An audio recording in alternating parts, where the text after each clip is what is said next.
Hi friends, ഇഡ്ലിക്കും ദോശയ്ക്കൊക്കെ പറ്റിയ അടിപൊളി ഒരു ചട്നി റെഡിയാക്കിയാലോ. ആദ്യം തന്നെ വെളിച്ചെണ്ണ ചൂടാക്കിയിട്ട് 3-4 ഉലുവയുടെ ഇത് ഇട്ടിട്ടുണ്ട്. പിന്നെ 2-3 വറ്റൽമുളക്, ഒരു 1-2 വെളുത്തുള്ളി. അത് ഓരോരുത്തർ കൂടുതൽ ചട്നി വേണമെങ്കിൽ ഞാൻ കുറച്ച് ചട്നി ഉണ്ടാക്കുന്നുള്ളൂ, അതുകൊണ്ട് കുറച്ച് വലിയ വെളുത്തുള്ളി ഇട്ടിട്ടുണ്ട്. അതൊന്ന് ഫ്രൈ ആയി വരുമ്പോൾ നമുക്കൊരു 5-10 ചെറിയ ഉള്ളി ഇടാം.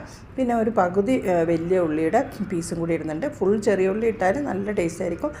ടൈമില്ലാത്തതുകൊണ്ടാണ് കുറച്ച് വലിയ ഉള്ളി ഇട്ടിട്ടുള്ളത്. ഒരു തക്കാളിയും കൂടി ഇട്ട് നല്ലോണം വഴറ്റിയെടുക്കണം. വഴറ്റുക എന്ന് പറഞ്ഞാൽ നല്ല കരിഞ്ഞു പോകാണ്ട് നല്ല സോഫ്റ്റായി വരുന്നവരെ നമുക്ക് വഴറ്റിയെടുക്കണം കേട്ടോ. ഇത് തീ കുറച്ചിട്ട് തന്നെ നിങ്ങൾ വഴറ്റാൻ ശ്രമിക്കുക. തീ കൂട്ടിയാൽ കരിഞ്ഞു പോകും, അതുകൊണ്ടാണ്. അപ്പോൾ നമുക്കിത് തണിഞ്ഞതിന് ശേഷം നമുക്ക് അരച്ചെടുക്കാം കേട്ടോ. നല്ലോണം തണിഞ്ഞിട്ട് അരച്ചാലാണ് നല്ലത് കേട്ടോ. ചൂടിൽ അരക്കാതെ തണിഞ്ഞിട്ടൊന്ന് അരച്ചു കൊടുക്കാം.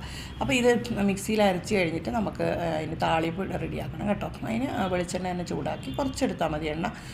കുറച്ച് കടുക് പൊട്ടിച്ച് 1-2 ഉണക്കമുളകിട്ട് കുറച്ച് മുളക് പൊടി ഞാനിടും കേട്ടോ. അപ്പോഴത്തേക്കും നമുക്കിത് ഗ്യാസ് ഓഫ് ചെയ്ത് വെച്ചേക്കാം കേട്ടോ. കാരണം വെച്ചാൽ ഗ്യാസ് ഓഫ് ചെയ്തിട്ടില്ലെങ്കിൽ ഇതൊക്കെ കരിഞ്ഞു പോകും. മുളക് പൊടി പ്രത്യേകിച്ച് പെട്ടെന്ന് കരിഞ്ഞു പോകും. അപ്പം ഇതിലേക്ക് നമുക്ക് ഈ അരച്ച് വെച്ച പിന്നെ നമ്മുടെ ചട്നി അതിലേക്ക് ഇടാം കേട്ടോ. ഇത് ഓഫ് ചെയ്ത് വെച്ചേക്കണം കേട്ടോ ഗ്യാസ്. അപ്പം നമുക്ക് റെഡിയായി ചട്നി. അടിപൊളി ടേസ്റ്റാണ്. പിന്നെ എൻ്റെ വീഡിയോ ആദ്യമായിട്ട് കാണുന്നുണ്ടെങ്കിൽ ഒന്ന് സബ്സ്ക്രൈബും ലൈക്ക് ഷെയറൊക്കെ തരണം കേട്ടോ. കമൻറ്റ് ചെയ്യണം, എങ്ങനെയുണ്ടെന്ന് ഉണ്ടാക്കി നോക്കിയിട്ടൊന്ന് കമൻറ്റും ചെയ്യണം കേട്ടോ. അപ്പം ചട്നി റെഡിയായി. ഇനി നമുക്ക് സെർവ് ചെയ്താൽ മാത്രം മതി. ഇത് വെള്ളയപ്പത്തിനായാലും നല്ല ചട്നിയാണ് കേട്ടോ. നല്ല ടേസ്റ്റുള്ള ഒരു പ്രത്യേക ടേസ്റ്റാണ്. അപ്പോൾ ഉപ്പ് ഞാൻ ഇട്ടിട്ടുണ്ടായിരുന്നില്ല, അപ്പോൾ പിന്നെ ലാസ്റ്റ് ഉപ്പിട്ട്.